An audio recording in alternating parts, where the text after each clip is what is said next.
Any summer holidays kannu call GT Holidays ku pannu.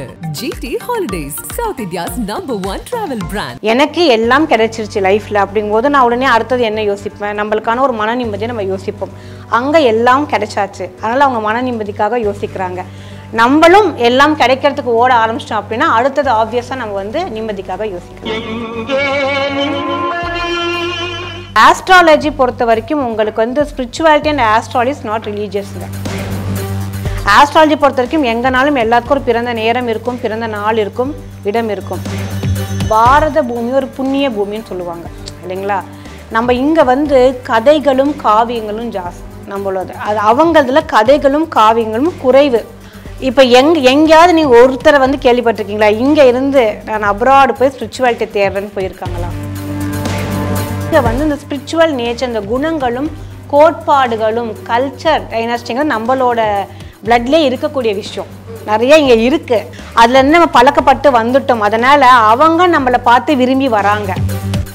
Past life regression therapy அப்படிங்கிறது வந்து ஒரு practical experience அப்படிங்கிறது என்னோட லைஃப்பில் இருக்குது. நீ வந்து ஒரு 15 வயசுக்கு முன்னாடி என்ன பண்ணிகிட்டு இருந்த, ஒரு 10 வருஷத்துக்கு முன்னாடி என்ன பண்ணிட்டு இருந்தீங்க, உங்கள் குழந்தை பருவத்தை நீங்கள் யோசிச்சு பாருங்க, இந்த மாதிரியெல்லாம் வருது இல்லைங்களா. இதே ப்ராசஸ் தான். எனக்கு அந்த ரெக்ரெஷனில் வந்து ஒரு ஆழ்ந்த உறக்கம் நம்ம சொல்லுவோம். அப்போ எப்படின்னா நம்ம மூளை தூங்காது, மூளை வந்து உங்களுக்கு ஓப்பனில் ஆக்டிவ்லேயே தான் இருக்கும். அதை வந்து பார்த்தீங்கன்னா சயின்டிஃபிக்காக ட்ரான்ஸ் மோட் அப்படின்னு நம்ம சொல்லுவோம். இப்போ நம்ம வீட்டிலே பார்த்தீங்கன்னா கண்ணை மூடி படுத்துட்ருப்போம், பாடி நம்மளுக்கு வந்து தூக்க நிலையில் போகும், ஆனால் பேசுகிறது போகிறது எல்லாமே நம்மளோட நினைவில் இருக்கும். நான் இப்படி தான் சஃபர் ஆகாங்களா, இவங்களுக்கு இந்த மாதிரியான பிரச்சனைகள் இருக்குது, ஒரு டிசார்டர் இருக்குது அப்படிங்கிறது நிறைய பேருக்கு தெரியறதில்ல. ஸோ அவங்களுக்கு இந்த PLRT, இந்த பாஸ்ட் லைஃப் ரெக்ரெஷன் தெரப்பி மூலியம் ஈஸியாக அதுலேருந்து நம்ம வெளில கொண்டு வரலாம். ஸோ இந்த ஃபேமிலி வெல்ஃபேர் கவுன்சிலிங் அப்படிங்கிறது ஒரு சின்ன பிரச்சனையாக ஸ்டார்ட் ஆகி ப்ரொலாங்காக ரொம்ப நாள் இருந்துகிட்ருக்குன்னா கட்டாயம் ஒரு கவுன்சிலிங் எடுத்துக்கிறது நல்ல விஷயம்.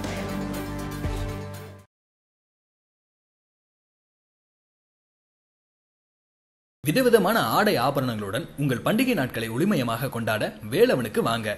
வேலவன்ல மட்டும்தான் குறைந்த விலை, நிறைந்த தரம். வேலவனுக்கு வந்தா உங்க பணம் மிச்சம், மனசு மெச்சும். 24 ஆண்டுகள் 24 மணி நேர சேவையில் fast track taxi app download செய்து 50 ரூபாய் டிஸ்கவுண்ட் பெறுங்கள். ஆன்மீக கிளிட்ஸ் நேயர்களுக்கு அன்பார்ந்த வணக்கங்கள். நம்ம சேனல்ல ஆன்மீகம், ஜோதிடம் சம்பந்தப்பட்ட நிறைய பதிவுகளை தொடர்ந்து பார்த்துட்டு வந்துட்டு இருக்கீங்க. அந்த வகையில் இன்னைக்கு டாபிக் வந்து ரொம்பவே ஸ்பெஷலா இருக்க போது. ஆன்மீகம் சார்ந்தும் மேலும் ஜோதிடம் சார்ந்தும் நிறைய கேள்விகளுக்கு நம்ம கூட பதில் அளிக்கிறதுக்காக ஸ்பிரிச்சுவல் லீடர் மற்றும் ஆஸ்ட்ராலஜரான டாக்டர் கனிமொழி சந்தோஷ் அவர்கள் நம்மோடு இணைஞ்சிருக்காங்க. வாங்க நம்ம கிட்ட இருக்கக்கூடிய கேள்விகளுக்கு அவங்க கிட்ட விடைகள் கேட்டு தெரிஞ்சுக்கலாம். வணக்கம் மேம். வணக்கம். ஸோ நம்ம இந்த பதிவில் வந்து ஆன்மீகம் சார்ந்தும் ஜோதிடம் சார்ந்தும் நிறைய கேள்விகள் இருக்கு மேம். அந்த வகையில் முதல் படியாக பார்த்தீங்கன்னா இப்போ நம்ம வந்து ஒரு கோவிலுக்கு போகிறோம். ஸோ அங்கே வந்து ஆன்மீகவாதிகள் மற்றும் சாமியாடிகள்லாம் இருப்பாங்க.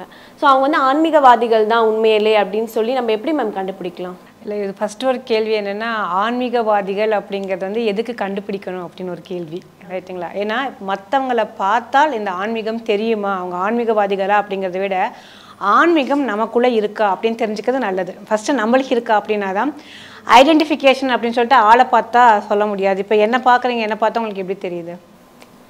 ஒரு ஹீரோயின் மாதிரி இருக்கீங்க. இல்லை, பார்த்தா வந்து ஆஸ்ட்ராலஜர் அப்படின்னா இப்படி தான் இருக்கணும், ஒரு 60 வயசு 50 வயசு இருப்பாங்க, ஒரு பெரிய தாடி வச்சுருப்பாங்க, ஒரு காவி புடவையை கட்டியிருப்பாங்க, அந்த மாதிரி கிடையாது. உங்களுக்கு ஆன்மீகம், இந்த ஸ்பிரிச்சுவாலிட்டி அப்படிங்கிறது வந்து எல்லா மக்களுக்கும் உங்களுக்குள்ளே இருக்குது, எனக்குள்ளே இருக்குது, இங்கே பார்க்கக்கூடிய எல்லாத்தவங்களையும் அந்த ஆன்மீகம் அப்படிங்கிறது இருக்குது. ஆன்மீகம் அப்படிங்கிறது என்னென்னா ஒருத்தரோட உணர்தல்.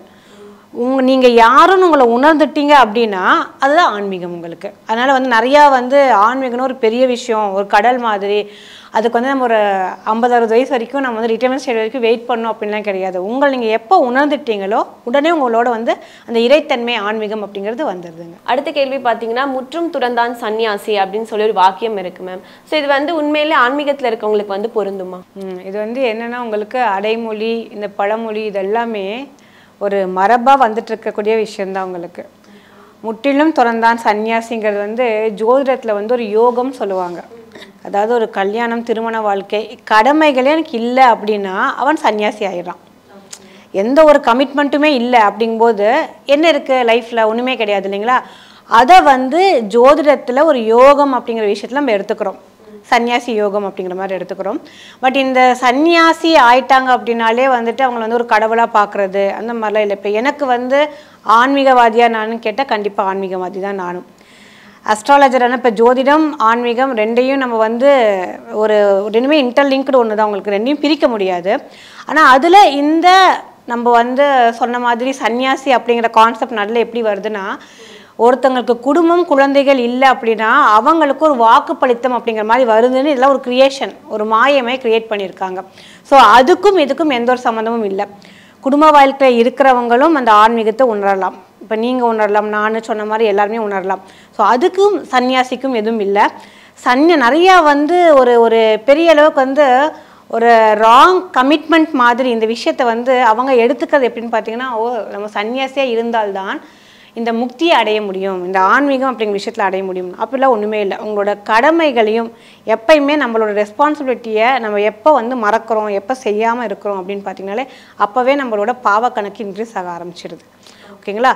ஸோ அந்த யோகம் உங்களுக்கு அந்த அமைப்புகள் இல்லை அப்படின்னால நம்ம வந்து என்ன பண்ணிக்கிறோம்னா கன்வின்ஸ் பண்ணிக்கிறோம், ஓகே நான் வந்து ஆன்மீகத்தில் இருக்கேன் அதனால எனக்கு இந்த கமிட்மெண்ட்ஸ்லாம் வேணும்னு சொல்லிட்டு. பட் இது ரெண்டுமே பார்த்தீங்க அப்படின்னா வந்துட்டு ஒரு கான்ட்ரவர்சி தான். ரெண்டு வேற எந்த ஒரு ஆசையுமே அவங்க வந்து வச்சுக்க கூடாது. இல்லை அந்த மாதிரி எல்லாம் கிடையாதுங்க. பூமியிலே பிறந்தாச்சு, ஆசை இல்லாமல் எப்படி இருக்க முடியும் இல்லைங்களா? பொதுவாக சொல்லுவாங்க, நீங்க வந்து ஆன்மீகத்துல இருக்க போறீங்களா, நீங்க வந்து ஒரு சாமியார் ஆக போறீங்களா, உங்களோட எந்த ஒரு ஆசையுமே நீங்க வச்சுக்க கூடாது, உங்களோட குடும்பம் அவங்க எல்லாருமே நீங்க வந்து அவாய்ட் பண்ணிட்டு தான் வரணும் அப்படின்ற மாதிரி. அது மிகப்பெரிய பாவம் இல்லைங்களா? இப்போ குடும்பம் இல்லாம நம்ம வர முடியுமா? இப்போ அம்மா அப்பா இல்லாம நம்ம வர முடியுமா?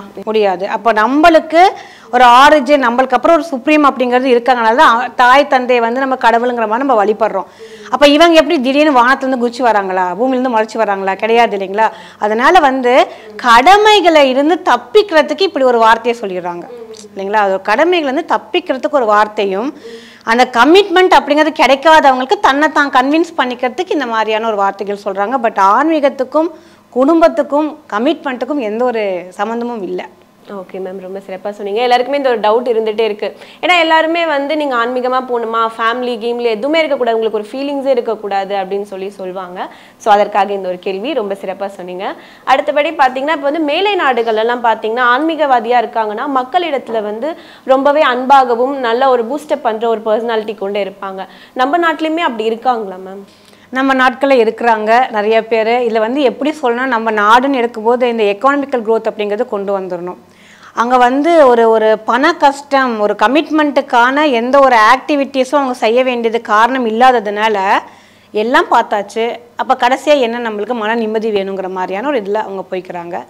நம்மளோட இந்தியாவில் கமிட்மெண்ட்ஸ் ஜாஸ்தி இருக்குது, நம்மளோட எக்கனாமிக் க்ரோத் கொஞ்சம் குறைவாக இருக்கிறதுனால நம்மளோட நாட்டங்கள் எதில் போகுது அப்படின்னா ஆன்மீகத்தை தள்ளி வச்சுட்டு இதில் போயிட்டுருக்கு. அதனால் வந்து நிறைய பேர் வந்து தவறுதலாக நினச்சிக்கிறாங்க, இந்த மாதிரி நம்ம வந்து இதெல்லாம் நம்ம திறந்துட்டு வந்தாதான் நம்மளுக்கு எந்த ஒரு ஃபீலிங்ஸ் இருக்கக்கூடாது அப்படிங்கிறதுலாம் கிடையாது. பூமியில் வந்ததே வாழ்கிறதுக்கு தான் இல்லைங்களா?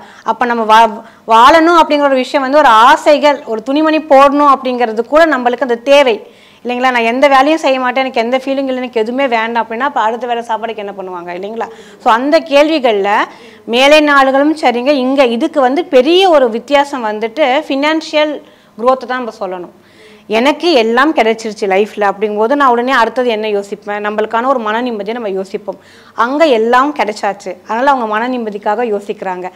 நம்மளும் எல்லாம் கிடைக்கிறதுக்கு ஓட ஆரம்பிச்சிட்டோம் அப்படின்னா அடுத்தது ஆப்வியஸாக நம்ம வந்து நிம்மதிக்காக யோசிக்கலாம். இப்போ மேலை நாடுகளில் வந்து பார்த்திங்கன்னா நிறைய பேர் இப்போ இந்தியாவில் வந்து டைவர்சிட்டிஸ் ஜாஸ்திங்க. நம்மளோட ஹிந்துயிசம் வந்து ஒரு பெரிய கடல் மாதிரியும் நிறைய ஒரு மித்தாலஜியாக நம்ம இந்தியன்ஸ் எல்லாருமே பார்த்திங்கன்னா நம்மளுக்கு ஒரு கதையும் ஒரு வசனமும் யாராவது ஒருத்தர் சொல்லியிருந்தால் அதை தான் நம்ம பிடிச்சிட்டு நம்ம வளரும். இது வந்து நம்மளோட ஜெனட்டிக் பிளட்லேயே வரக்கூடிய விஷயம். இப்போ இதில் அவங்களோட இதுவே மேல்நாட்டு அப்ராடில் பார்த்திங்க அப்படின்னா அந்த மாதிரியான ஒரு கான்செப்ட் அவங்கக்கிட்ட கிடையாது. அவங்கக்கிட்ட கடவுள் நம்ம உருவம் கொடுத்துக்கிறோம், முருகர் விநாயகர் இந்த மாதிரியான உருவங்கள் நம்ம நிறைய கொடுத்துக்கிறோம். அவங்க வந்து அந்த விஷயத்தை ஸ்பிரிச்சுவாலிட்டி ஆன்மீகமாக கொண்டு போயிடறாங்க. பட் ஆஸ்ட்ராலஜி பொறுத்த வரைக்கும் உங்களுக்கு வந்து spirituality and astrology is not ரிலீஜியஸுங்க. எல்லாத்துக்கும் பொதுவான விஷயந்தான். உங்களுக்கு ஆஸ்ட்ராலஜி பொறுத்த வரைக்கும் எங்கேனாலும் எல்லாத்துக்கும் ஒரு பிறந்த நேரம் இருக்கும், பிறந்த நாள் இருக்கும், இடம் இருக்கும். இது வந்து முஸ்லீமாக இருந்தாலும் சரி, கிறிஸ்டியன்ஸாக இருந்தாலும் சரி, இல்லை ஜெயினிசம் எதுக்கு எடுத்தாலுமே இந்த 3 விஷயங்கள் எதுலேயும் மாறுபட போகிறது கிடையாது. ஸோ அவங்களுக்கு ஜோதிடம் அப்படிங்கிறது ஒரு பொதுவான ஒரு விஷயந்தான். ஸ்பிரிச்சுவாலிட்டி அப்படிங்கிறது வந்து எல்லாத்துக்குள்ளேயும் இருக்குது, அதை வளர்த்திக்கணும் நம்ம. இப்போ அவங்களோட நாட்டில் வந்து பெரிய அளவுக்கு ஒரு டைவர்சிட்டிஸ் கிடையாது. கடவுள்கள் வந்து அவங்க நிறைய ஒரு கோட்பாடுகளோ இது இப்படி தான் இவங்களுக்கு இந்த வழிமுறைகள் அந்த மாதிரி வந்து நிறைய விஷயங்கள் அங்கே இல்லை. அதனால் அவங்க வந்து ஒரு காமன் பாயிண்ட்டாக ஒரே விஷயத்தில் அவங்க ஃபோக்கஸ் பண்ணி இந்த ஸ்பிரிச்சுவாலிட்டி அப்படிங்கிறது எடுத்துக்கிறாங்க. பட் இந்த ரெண்டுமே ஒரே விஷயந்தான், நம்மளதுலேயும் சரி அவங்களதுலேயும் சரி. நம்மளது என்னன்னா ஒரு ஆப்ஷன்ஸ் நிறையா கொடுத்துருக்காங்க, அதை நம்ம வந்து பிக் பண்ணிக்கிறோம், இதான் செலக்ட் பண்ணிக்கிறோம். அவங்களுக்கு அந்த ஆப்ஷன்ஸ் இல்லாத ஒரு விஷயம்னால அவங்க அதை மட்டும் ஸ்பிரிச்சுவாலிட்டி அப்படிங்கிறத பார்க்குறாங்க. இப்போ நம்ம நாட்டில் பொறுத்தவரை பார்த்தீங்கன்னா மேம், சாமியார்கள் அப்படின்னாலே வெவ்வேறு கண்ணோட்டங்கள் இருக்குது, நல்லபடியாகவும் இருக்குது, மோஸ்ட்லி கெட்டபடியாகவுமே இருக்குது. இப்போ வெளிநாடுகளை பொறுத்த வரைக்கும் அது எப்படி மேம் இருக்குது? இல்லை, நம்ம கேள்விப்பட்டிருப்பீங்களா என்னன்னு தெரியல, பாரத பூமி ஒரு புண்ணிய பூமின்னு சொல்லுவாங்க இல்லைங்களா. நம்ம இங்கே வந்து கதைகளும் காவியங்களும் ஜாஸ்தி நம்மளோட, அது அவங்களதுல கதைகளும் காவியங்களும் குறைவு. இப்போ எங்கேயாவது நீங்கள் ஒருத்தரை வந்து கேள்விப்பட்டிருக்கீங்களா இங்கே இருந்து நான் அப்ராடு போய் ஸ்பிரிச்சுவாலிட்டி தேடுறேன்னு போயிருக்காங்களா? வாய்ப்புகளே குறைவு. அங்கேருந்து எங்கே வராங்க? நம்ம இந்தியாவுக்கு வராங்க. என்ன காரணம் அப்படின்னா, இங்கே வந்து இந்த ஸ்பிரிச்சுவல் நேச்சர், இந்த குணங்களும் கோட்பாடுகளும் கல்ச்சர் டைனாஸ்டிங்க நம்மளோட பிளட்லேயே இருக்கக்கூடிய விஷயம் நிறைய இங்கே இருக்குது. அதுலேருந்து நம்ம பழக்கப்பட்டு வந்துட்டோம். அதனால் அவங்க நம்மளை பார்த்து விரும்பி வராங்க இல்லைங்களா. நம்ம எதுக்காக அங்கே போகிறோம்னு பார்த்தீங்கன்னா, நம்ம எல்லாமே ஒரு ஃபினான்ஷியல் க்ரோத்துக்காக தான் நம்ம அங்கே போகிறோம். பட் அவங்க இங்கே என்ன வராங்க? மன நிம்மதியை தேடி வராங்க. ஸோ இந்தியாவில் எல்லா வளமையும், அது வந்து முழுக்க முழுக்க புண்ணிய பூமி, எல்லா வளமையும் இங்கே இருக்குது. அவங்க நம்மளை இங்கே தேடி வராங்க, நம்மளோட பூமியோட அருமை நம்மளுக்கு தெரிய மாட்டேங்குது. ஓகே மேம், நான் கேட்கக்கூடிய கேள்விகளுக்கு ரொம்பவே பொறுமையாக பதில் சொல்லிட்டு வரீங்க. அடுத்தபடியாக பார்த்தா இப்போ வந்து பாஸ்ட் லைஃப் ரெக்ரெஷன் தெரப்பி அப்படின்னு சொல்கிறாங்க மேம், அது உண்மையா? அதில் வந்து நம்ம ஈடுபாடு செஞ்சால் நம்மளோட நினைவுகளை கூட நம்மளால இழக்க முடியுமா? பாஸ்ட் லைஃப் ரெக்ரெஷன் தெரப்பி அப்படிங்கிறது வந்து ஒரு தெரப்பிங்க, ஓகேங்களா. அது வந்து ஒரு ப்ராசஸ். உங்களுக்கு நம்ம டாக்டர்ஸ் கிட்ட போய், ஈவன் டாக்டர்ஸுமே அதை பண்ணுறாங்க. இந்த சைக்கோ தெரபிஸ்ட் அப்படின்னு சொல்லக்கூடியவங்களும் பார்த்தீங்கன்னா, இப்போ ஆல்டர்னேட்டிவ் மெடிசன்ஸ் அப்படின்னு படிக்கிறதுல அதில் ஒரு செக்மெண்ட் இருக்குது, அலைட் சயின்ஸ்னு சொல்லுவோம். அதில் இந்த மாதிரியான படிப்புகள் அப்படிங்கிறது இருக்குது. இதில் என்ன அப்படின்னு பார்த்தீங்கன்னா, உங்களோட முன்ஜென்ம நினைவுகள், உங்களோட சப்கான்ஷியஸ்குள்ளே தான் ஹிட்டாக இருக்கக்கூடிய நினைவுகளை வெளில கொண்டு வரக்கூடிய ஒரு ப்ராசஸ், ஓகேங்களா. இது நான் மேக்ஸிமம் யாருக்கெல்லாம் நான் வந்து கன்சல்டேஷனாக நான் கொடுக்குறேன், தெரப்பியாக கொடுக்குறேன் அப்படின்னு பார்த்தீங்கன்னா, ஒரு பயம், ஃபோபியாஸ் இருக்கக்கூடிய ஆட்களுக்கு கொடுக்குறோம். ஃபியர் ஜாஸ்தியாக இருக்கிறது. இது போத் உங்களோட சந்தோஷ தருணத்தையும் நம்ம பாஸ்ட் லைஃப்லேருந்து கொண்டு வரலாம். உங்களுக்கு ஏதாவது ஒரு பயம், ஒரு பதட்டம், எனக்கு தெரியாமல் ஒரு ஆன்சைட்டி, ஒரு கோபம், சங்கடங்கள், இதெல்லாம் இருக்கு இல்லைங்களா, எதுவுமே சம்மந்தம் இல்லாமல் வரக்கூடிய இடத்துல, அதையும் நம்ம இந்த பாஸ்ட் லைஃப் ரெக்ரெஷன் தெரப்பி மூலியம் நம்ம வந்து கியூர் பண்ணலாம். ஓகே மேம், உங்களுக்கு இந்த மாதிரியான அனுபவங்கள் எதனா வந்திருக்கா? பாஸ்ட் லைஃப் ரெக்ரெஷன் தெரப்பி அப்படிங்கிறது வந்து ஒரு ப்ராக்டிக்கல் எக்ஸ்பீரியன்ஸ் அப்படிங்கிறது என்னோட லைஃப்பில் இருக்குது. ஒரு 10 இயர்ஸ் பேக் பார்த்தீங்க அப்படின்னா, எனக்கு இந்த ரெக்ரெஷன் தெரப்பிங்கிற ஒரு கோர்ஸை நான் எடுத்து இதை வந்து ரிசர்ச் பண்ணி ஃபாலோ பண்ணி நம்மளுக்கு இந்த ப்ராக்டிக்கல், இப்போ மேலே நம்ம ஒரு 10 ஸ்டூடெண்ட்ஸ் இருந்தோம்னு வைங்களேன், நம்ம மேலே வந்து ப்ராக்டிக்கலாக அப்ளை பண்ணுவாங்க. இப்போ நீங்கள் எங்கிட்ட கன்சல்டேஷனுக்கு வந்தீங்கன்னா உங்களுக்கு நான் ப்ராக்டிக்கலாக வந்து அப்ளை பண்ணுவேன். நீங்கள் ஏதாவது ஒரு நல்ல விஷயமோ, உங்களோட ஒரு நல்ல ரொம்ப பிடிச்ச மாதிரி ஒரு 10 வயசில் நீங்கள் யோசிச்சிங்க, நம்ம இந்த படத்துலலாம் பார்த்துருப்போம், நீ வந்து ஒரு 15 வயசுக்கு முன்னாடி என்ன பண்ணிகிட்டு இருந்த, ஒரு 10 வருஷத்துக்கு முன்னாடி என்ன பண்ணிட்டு இருந்தீங்க, உங்கள் குழந்தை பருவத்தை நீங்கள் யோசிச்சு பாருங்க, இந்த மாதிரியெல்லாம் வருது இல்லைங்களா. இதே ப்ராசஸ் தான் எனக்கு வந்து நடந்த அனுபவம் அப்படின்னு கேட்டிங்கன்னா, ஒரு 10 இயர்ஸ் பேக் வந்து ஒரு ரெக்ரெஷன். எனக்கு வந்து தண்ணீர் கண்டா பயங்க, எனக்கு அந்த ஃபியர் இருக்குது. தூரமாக இருந்து ஒரு தண்ணீர் ஓட்டத்தை நம்ம பார்க்க ஆரம்பித்தாலே எனக்கு இங்கேயே ஒரு நடுக்கம் வந்துடும். நான் மூழ்கிடுவேனோ, எனக்கு அந்த தண்ணியில் கால் வைக்கிறதுக்கே பயமாக இருக்குது. ஃப்ரெண்ட்ஸோடு எங்கேயாவது வெளில போனாக்கும் நான் தூரமாக நின்றுப்பேன். இங்கே சென்னையில் தான் படித்தேன், பீச்சுக்கு போனாக்கும் நான் இங்கே தான் இருப்பேன், கரையில் தான் இருப்பேன், அவங்க போய் விளையாண்டுட்டு வருவாங்க. ஸோ எனக்கு வந்து அந்த தண்ணீரை கண்டாலே ஒரு ஃபியர், ஒரு பயம் இருந்துச்சு. பட் இந்த ரெக்ரெஷன் தெரப்பி அப்படிங்கிறது வந்து என்னோட குருமார்கள் கிட்ட, நான் என் மென்டர் கிட்ட வந்து லேர்ன் பண்ணிவிட்டு எனக்கு வந்து அது ப்ராக்டிக்கலாக வந்து எனக்கு எக்ஸ்பீரியன்ஸ் பண்ணாங்க. அப்போ அந்த டைமில் வந்து பார்த்தீங்க அப்படின்னா, எனக்கு அந்த ரெக்ரெஷனில் வந்து ஒரு ஆழ்ந்த உறக்கம் நம்ம சொல்லுவோம். அப்போ எப்படின்னா, நம்ம மூளை தூங்காது, மூளை வந்து உங்களுக்கு ஓப்பனில் ஆக்டிவ்லேயே தான் இருக்கும். அதை வந்து பார்த்தீங்கன்னா சயின்டிஃபிக்காக ட்ரான்ஸ் மோட் அப்படின்னு நம்ம சொல்லுவோம்.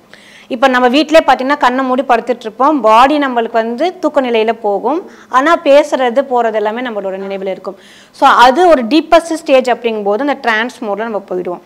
அந்த ட்ரான்ஸ் மோடில் போகும்போது நம்ம கிட்ட யாராவது ஒருத்தங்க ஒரு கான்வர்சேஷன், ஒரு இன்ட்ராக்ஷன் வச்சுக்கும் போது நம்மளுக்கான பதில்கள், நம்ம சைலண்ட்டாக இருப்போம், படுத்துட்டு தான் இருப்போம், ஆனால் நம்ம அதை வந்து பேச ஆரம்பிப்போம். இந்த மாதிரி எனக்கு ஒரு அனுபவம் இருக்குது. இந்த மாதிரி எனக்கான ஒரு பாஸ்ட் இதில் வந்துட்டு ஏன் உங்களுக்கு என்ன பயம்னா, எனக்கு தண்ணீர் கண்ட ஜென்ரலாக யார் கேட்டாலும் நான் சொல்லுவேன் தண்ணினா பயம். பட் இப்போ எனக்கு அந்த ஃபியர் கிடையாது. நான் போவேன். ஏன்னா எனக்கு அந்த மாதிரி ஒரு கசப்பான அனுபவம் என்னோட முன்ஜென்மத்தில் இருந்ததுனால அதை இந்த மாதிரி ஒரு தெரபிஸ்ட் கிட்ட வந்து எனக்கு ப்ராக்டிக்கலாக ஒரு அனுபவம் இருக்கும்போது அதுலேருந்து நான் என்னால் வெளிவர முடிஞ்சிச்சு. ஸோ இந்த கன்சல்டேஷன் தான். ஏன்னா இப்போ இருக்கக்கூடிய காலகட்டத்தில் பார்த்தீங்கன்னா ஃபிசிக்கல் எயில்மெண்ட் அப்படிங்கிறத விட மென்டல் எயில்மெண்ட் ஜாஸ்தியாக இருக்குது. மென்டல் இல்னஸ் நிறைய பேருக்கு இருக்குது, தெரியறதில்லை அவங்களுக்கு. நான் இப்படி தான் சஃபர் ஆகாங்களா, இவங்களுக்கு இந்த மாதிரியான பிரச்சனைகள் இருக்குது, ஒரு டிசார்டர் இருக்குது அப்படிங்கிற நிறைய பேருக்கு தெரியறதில்லை. ஸோ அவங்களுக்கு இந்த PLRT, இந்த பாஸ்ட் லைஃப் ரெக்ரெஷன் தெரப்பி மூலியம் ஈஸியாக அதுலேருந்து நம்ம வெளில கொண்டு வரலாம். அது பர்டிகுலர் அந்த வேர்ட் நம்ம சொல்லணும் அப்படின்னா டிப்ரெஷன் அண்ட் ஸ்ட்ரெஸ்ஸு. ஓகேங்களா, இந்த 2 வார்த்தைகளுக்கும் ஒரு விடை இருக்க, ஒரு சொல்யூஷன் இருக்குன்னா PLRT பண்ணுது உங்களுக்கு. இப்போ இருக்கக்கூடிய காலகட்டத்தில் பார்த்தீங்கன்னா கூட்டு குடும்பமாக இல்லாமல் இருந்தாலுமே சின்ன ஃபேமிலியாக இருந்தாலுமே அந்த ஒரு பிரச்சனைகள் வந்துட்டே தான் இருக்குது. அதனால நம்ம ஃபேமிலி வெல்ஃபேர் கவுன்சிலிங் எடுக்கலாமா? அது இப்போ இருக்கக்கூடிய நடைமுறைக்கு சாத்தியமாகுமா மேம்? ஃபேமிலி வெல்ஃபேர் கவுன்சிலிங் அப்படிங்கிறது ரொம்ப நாள்ல இருந்தே ரொம்ப வருஷ காலமாக அது இருக்குங்க. அதுக்காக தான் கூட்டு குடும்பத்தில் இருந்தோம், ஷேரிங்காக தான் நம்ம இருந்தோம். இப்போ யாரும் இருக்கிறதுக்கு முடியறதில்ல. கணவன் மனைவியே இருந்தால் கூட கணவன் ஒரு பக்கம் வேலைக்கு போகிறாங்க, மனைவி ஒரு பக்கம் போகிறாங்க இல்லைங்களா. ஸோ இந்த மாதிரி இருக்கிறவங்களுக்கு ஒரு ரெஃப்ரெஷ்மெண்ட், இப்போ எப்படி நம்ம ஒரு படத்துக்கு சினிமாவுக்கு போகிறோம், நம்மளோட மைண்ட் ஃப்ரீ ஆகுது இல்லையா. இந்த புரிதலை நம்ம நல்லபடியாக பெரிய அளவுக்கு கொண்டு போய் அந்த அண்டர்ஸ்டாண்டிங்கை பெருக்கிறதுக்கு நிறைய பேர் வராங்க.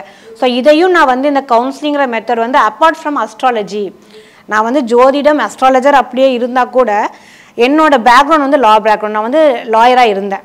ஃபேமிலி லா என்னோட கம்ப்ளீட் ப்ராக்டிஸே எனக்கு அதில் தான் இருந்துச்சு. அப்போ இந்த சண்டை சச்சரவு, இந்த டைவர்ஸ், இந்த மாதிரி விஷயங்களுக்கு நம்ம என்ன சொல்லுவாங்க அப்படின்னா கவுன்சிலிங் அப்படிங்கிற சப்ஜெக்ட் கொடுப்பாங்க இல்லையா. அவங்களுக்கு அந்த கடைசியில் உங்களுக்கு ஒரு ஆப்பர்ச்சுனிட்டி கொடுக்குறோம், நீங்கள் 2 பேர் மனதை வைத்து பேசுங்கன்னு சொல்லிட்டு.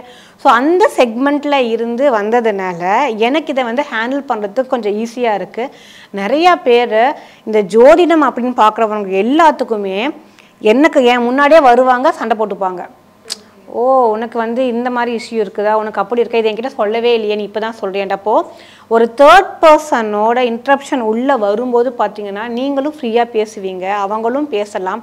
நம்ம 2 பேர்த்துக்கு இருக்கக்கூடிய அந்த ஒரு ஒற்றை கருத்தை நம்ம கொண்டு போய் அவங்கக்கிட்ட டெடிகேட்டராக சொல்லலாம். ஸோ இந்த ஃபேமிலி வெல்ஃபேர் கவுன்சிலிங் அப்படிங்கிறது ஒரு சின்ன பிரச்சனையாக ஸ்டார்ட் ஆகி ப்ரொலாங்காக ரொம்ப நாள் இருந்துகிட்ருக்குன்னா கட்டாயம் ஒரு கவுன்சிலிங் எடுத்துக்கிறது நல்ல விஷயம். ஃபேமிலி வெல்ஃபேர் கவுன்சிலிங் பற்றி ரொம்பவே சிறப்பாக சொன்னீங்க மேம். இப்போ நிறைய பேருக்கு இருக்கக்கூடிய ஒரு கேள்வியை பார்த்தீங்கன்னா ஹஸ்பண்ட் அண்ட் ஒய்ஃப் நல்லா நிம்மதியாக தாங்க இருக்கும், ஆனால் இந்த மாமியார் மருமக பிரச்சனைன்னு சொல்லிட்டு அவர் எப்படி ஹஸ்பண்டே கேட்பாங்க. ஸோ நீங்கள் எப்படி மேம் அவங்களுக்குலாம் கவுன்சிலிங் கொடுப்பீங்க? இது கொஞ்சம் டஃப் ஹேண்டில் தாங்க. அந்த டைம் ஹேண்டில் பண்ணுறது கொஞ்சம் டஃப்பாக தான் இருக்கும். இல்லை என்னென்னா 2 கை தட்டினா தான் ஓசை வரும் இல்லைங்களா. அப்போ எந்த இடத்துலையுமே 2 பேர்த்துக்கும் அந்த அண்டர்ஸ்டாண்டிங் அப்படிங்கிற அந்த கெப்பாசிட்டியை வளர்த்திக்கிறது நல்லது. நான் இப்போ ஒரு ஹஸ்பண்ட் அண்ட் ஒய்ஃபாக வரும்போது நம்மளுக்கு அவங்களோட சார்ட்டை பார்க்கும்போதே நம்மளுக்கு தெரியும் நம்ம சொல்லக்கூடிய விஷயத்த அவங்க ஏற்றுப்பாங்களா, இதை நம்ம எந்த முறையில் நம்ம கொண்டு போய் அவங்களுக்கு சொல்லலாம், எந்த அளவுக்கு நமக்கு சொல்லலாம் அப்படின்னு சொல்லிட்டு.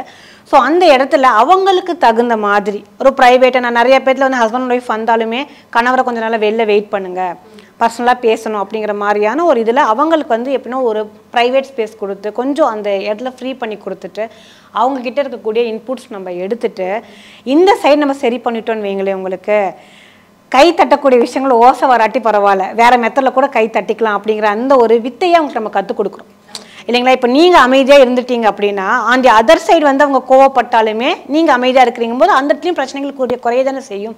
அப்போ அந்த மாதிரி இருக்கக்கூடிய இடத்துல மாமியார் தான் பிரச்சனை, மாமனார் தான் பிரச்சனை அப்படின்னா யார் நம்மக்கிட்ட வராங்களோ அவங்களுக்கு விருப்பம் இருந்தால் கூட்டிகிட்டு நம்ம டோட்டலாக கவுன்சிலிங் எடுத்துக்கிட்டாலும் அது ஓகே. இல்லை அப்படின்னா அவங்கள எந்த அளவுக்கு மோல்ட் பண்ணி அதுக்கு அடாப்ட் பண்ணி அனுப்புகிற மாதிரியான விஷயங்கள் நம்ம செஞ்சு கொடுக்குறோம்.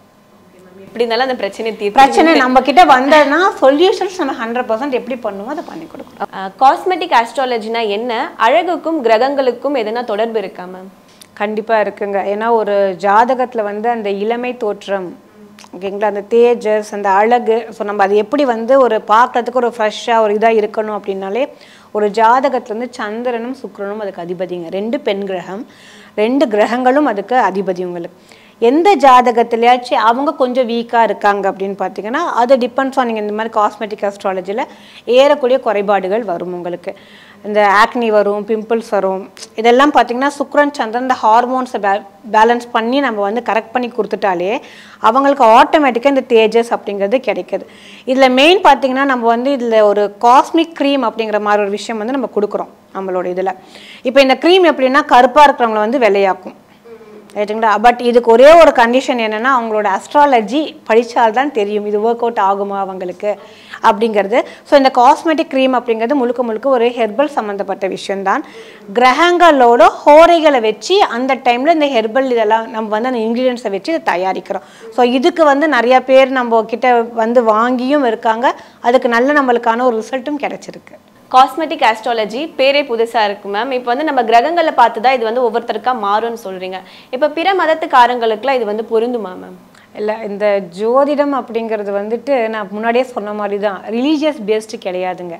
ஆஸ்ட்ராலஜிக்கும் ரிலீஜனுக்கும் எந்த சம்மந்தமும் இல்லை. இப்போ ஒவ்வொருத்தர் வந்து matric board, CBSE board, ICSE போர்டுன்னு சொல்லிட்டு எஜுகேஷனில் நம்ம வந்து விதமாக பிரித்து படிக்கிறோம் இல்லைங்களா. அந்த மாதிரி இந்த ஹிந்துயிசமில் வரக்கூடிய அந்த டெக்னிக்கை நான் எடுத்து படிச்சிட்டேன், அவ்வளோதான். அஸ்ட்ராலஜி அப்படிங்கிறது வந்து அதில் இருக்குது. பட் இதுவே வந்து மற்ற மதத்தில் இருக்கா அப்படின்னா அதுலேயும் இருக்குது, அந்த வழிமுறைகள் அதுலேயும் இருக்குது. ஸோ இதுக்கும் நம்மளோட ஆஸ்ட்ராலஜிக்கும் மதத்துக்கும் எந்த சம்மந்தமும் இல்லை. எல்லாருக்கும் இந்த பிறப்பு நேரம்னு ஒன்று இருக்கும் இல்லைங்களா. இப்போ எனக்கு ஒரு பர்த்டேட் இருக்கிற மாதிரி தான் மற்ற மதத்துக்காரங்களுக்கும் இருக்கும். அதே மாதிரி அவங்களும் எங்கேயாவது ஒரு இடத்துல பிறந்திருப்பாங்க, ஏதோ ஒரு ஹாஸ்பிட்டலில் பிறந்திருப்பாங்க, இடத்துல பிறந்திருப்பாங்க, அவங்களுக்கு ஒரு டேட் இருக்கும், அவங்களுக்கு ஒரு டைம் இருக்கும். ஏன்னா இந்த காலம் எல்லாத்துக்கும் ஒவ்வொன்றும் இல்லை. ஒவ்வொரு ரிலீஜனுக்கு காலங்கள் மாறுமா, எல்லாத்துக்குமே இந்த 24 மணி நேரங்கிறது காமனான விஷயம்தான். ஒரே சூரியன் ஒரு சந்திரன், இது 2 மட்டும் தான் லூமினரிஸ். ஸோ இது எல்லாத்துக்கும் காமன் அப்படிங்கிற மாதிரி அஸ்ட்ராலஜியும் எல்லாத்துக்கும் காமன். அதில் இந்த காஸ்மெட்டிக் அஸ்ட்ராலஜி அப்படிங்கிற விஷயமும் எல்லாத்துக்கும் காமன். ஏன்னா இதில் நம்ம சொல்லக்கூடிய அந்த க்ரீம் நம்ம கொடுக்குறோம் இல்லைங்களா, அதுவே எல்லாத்துக்கும் நம்ம வந்துட்டு சஜஸ்ட் பண்ணுறது கிடையாது. இது வந்து ஒரு பிஸ்னஸ் ரீதியாக ஓகே நம்மக்கிட்ட க்ரீம் இருக்குது வாங்க உங்களை வந்து நம்ம விலையாக்கலாம் அப்படிங்கிற கான்செப்டில் இல்லை. அவங்களுக்கு இது பொருத்தமாக இருந்தால், அவங்களுக்கு இது பொறுக்கும், அந்த அவங்களோட ஜாதகம் இதை நம்ம யூட்டிலைஸ் பண்ணால் கரெக்டாக ஆகுமா. ஏன்னா அந்த விதியில் அவங்களுக்கு அந்த கிரகங்கள் நல்லா இருக்கணும். அப்போ அதை நம்ம வந்து என்ன பண்ணலான்னா கொஞ்சம் இன்னும் பாசிட்டிவாக பண்ணி பார்க்கும்போது பார்த்திங்கன்னா அவங்களுக்கான அந்த ஒரு ரிசல்ட் நல்ல வகையில் கிடைக்குது. ஓகே மேம், ரொம்ப சிறப்பாக சொன்னீங்க. அடுத்தபடியாக பார்த்தீங்கன்னா இப்போ வந்து வேதிக் ஆஸ்ட்ராலஜி, கேபி ஆஸ்ட்ராலஜின்னு சொல்லியிருக்கு. ஸோ இது ரெண்டுத்தில் எது மேம் சரியான ஒரு தீர்வு கொடுக்கும், மேலும் எது வந்து ரொம்ப துல்லியமாக கணிச்சு சொல்லுவாங்க? இது வந்து ஒரு நல்ல ஒரு டிபேட் கூட வந்துச்சு. அதாவது பாரம்பரிய ஜோதிடர்கள், அது ஒரு பேரே பார்த்தீங்கன்னா பாரம்பரிய ஜோதிடம் சொல்லி போட்டிருப்பாங்க. நம்மளோட அந்த நம்ம அந்த பார்க்கக்கூடிய பெர்செப்ஷன் எப்படி இருக்குன்னா, இவங்க வந்து தாத்தா காலம் அதுக்கு முன்னாள் காலம் வந்து இவங்க வந்து ஜோதிடராகவே இருந்திருக்காங்க, அதனால பாரம்பரிய ஜோதிடம்னு போட்டிருக்காங்க. அது கிடையாது. பாரம்பரிய ஜோதிடம் அப்படிங்கிறது இந்த வேதிக் அஸ்ட்ராலஜி, வேத ஜோதிடம் அப்படின்னு சொல்கிறது. வேத ஜோதிடத்துக்கும் கேபிக்கும் என்னன்னு பார்த்தீங்கன்னா, இப்போ நம்ம வந்து அட்வான்ஸாக வந்துட்டு இருக்கோம் இல்லைங்களா. இந்த அட்வான்ஸ் சிஸ்டத்துக்கு அந்த வேதிக் அஸ்ட்ராலஜியை வந்து ஒரு சிஸ்டமேட்டிக்காக நம்மளுக்கு புரியற மாதிரி வரக்கூடிய ஒரு சிஸ்டம் தான் இந்த கேபி சிஸ்டம் அப்படிங்கிறது. ஒரு வேகம் இருக்கக்கூடிய ஒரு சப்ஜெக்டை கிறிஸ்பாக பண்ணது யாருன்னு பார்த்தீங்கன்னா இந்த கேபி மெத்தடுன்னு சொல்கிறோம். ஸோ இந்த கேபி மெத்தடை நம்ம வந்து ஈஸியாக இப்போ இன்றைக்கி பார்க்குறோம் அப்படின்னா, வேத ஜோதிடத்தில் ஒரு 10 பேத்துக்கு சொல்கிறோன்னு வைங்களேன், ஒரு ப்ரெடிக்ஷன் சொல்கிறோம் அப்படின்னா, கேபி சிஸ்டத்தை நம்ம எடுத்துட்டோம்னா ஒரு 100 பேத்துக்கு சொல்லலாம். ஒரு சாஃப்ட்வேர் வாடி தான் உங்களுக்கு. ஆட்களை 10 பேரை வச்சு நம்ம மேனேஜ் பண்ணுறதுக்கும் ஒரு சாஃப்ட்வேர் பேஸ் பண்ணி நம்ம வந்து ஓகே அதை வந்து நம்ம என்ன பண்ணுறோம் மினிமைஸ் பண்ணிக்கிறோம் இல்லைங்களா. அதுக்காக வரக்கூடியது இந்த கேபி சிஸ்டம். இதுக்கப்புறம் இப்போ ஆப் அப்படிங்கிற ஒரு சப்ஜெக்ட் வந்துருச்சு இல்லைங்களா. சாஃப்ட்வேர் கருத்து இப்போ அப்ளிகேஷன் வந்துருச்சு. இன்னும் ஈஸியாக அவங்கவுங்க இருக்கக்கூடிய இடத்துலே பார்த்தீங்கன்னா பார்த்துக்கிற மாதிரியானது. ஸோ இது எல்லாமே பேஸ் வந்து பார்த்தீங்கன்னா உங்களுக்கு வேதிக் அஸ்ட்ராலஜி அப்படிங்கிறது பேஸ் உங்களுக்கு. அதில் இருந்து ஒரு சிஸ்டமேட்டிக்காக கொண்டு வந்து ஈஸியாக ஆட்களுக்கு புரிய வைக்கிறதுக்காக கொண்டு வரக்கூடிய ஒரு சிஸ்டம் தான் இந்த கேபி சிஸ்டம். இனி சம்மர் ஹாலிடேஸ் கண்ணு கால் ஜிடி ஹாலிடேஸ்க்கு பண்ணு. GT holidays, south India's #1 travel brand. விதவிதமான ஆடை ஆபரணங்களுடன் உங்கள் பண்டிகை நாட்களை ஒளிமயமாக கொண்டாட வேலவனுக்கு வாங்க. வேலவன்ல மட்டும்தான் குறைந்த விலை, நிறைந்த தரம். வேலவனுக்கு வந்தா உங்க பணம் மிச்சம், மனசு மெச்சும். 24 ஆண்டுகள் 24 மணி நேர சேவையில் fast track taxi app download செய்து 50 ரூபாய் டிஸ்கவுண்ட் பெறுங்கள்.